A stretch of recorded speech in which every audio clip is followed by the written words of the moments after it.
চাচ্ছি যে আপনারা জানেন অলরেডি এটা নিউজে পাবলিশ হয়েছে যে আনামুল হক বিজয়, মোসাদ্দেক হোসেন সৈকত সহ আরো টোটাল 9 জন প্লেয়ারকে আসলে বিপিএল এর এই প্লেয়ার্স অকশন লিস্ট থেকে বাদ দেওয়া হয়েছে বিসিবি বিপিএল গভর্নিং কাউন্সিলের তরফ থেকে।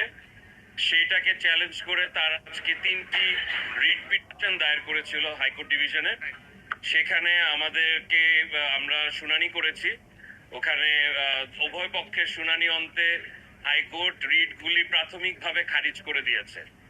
আমাদের কাছ থেকে আমরা বলেছি কোর্টকে যে কেন এই স্টেপটা নেওয়া হলো, এবং কোর্ট জানতে চেয়েছে যে এটা কিভাবে করে করা হলো প্রক্রিয়াটা। তো আমরা প্রক্রিয়া বলেছি যে 3 সদস্য বিশিষ্ট তদন্ত কমিটি এটা 4-5 মাস ধরে তারা একটি 900 পেজের একটি তদন্ত রিপোর্ট সাবমিট করেছে।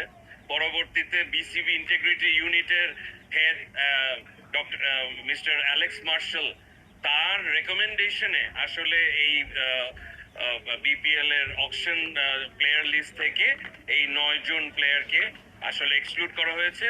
এইটি একটি সেফটি মেজার, এবং এটা মানে এই না যে আসলে তাদেরকে ক্রিকেট থেকে ব্যান করা হয়েছে, বাট বিপিএল 12th এডিশনের থেকে তাদেরকে আসলে অকশন লিস্ট থেকে তাদেরকে বাদ দেওয়া হয়েছে। এটি একটি অ্যান্টি করাপশন ড্রাইভের সেফটি একটা মেজার হিসেবে আমরা বলতে পারি।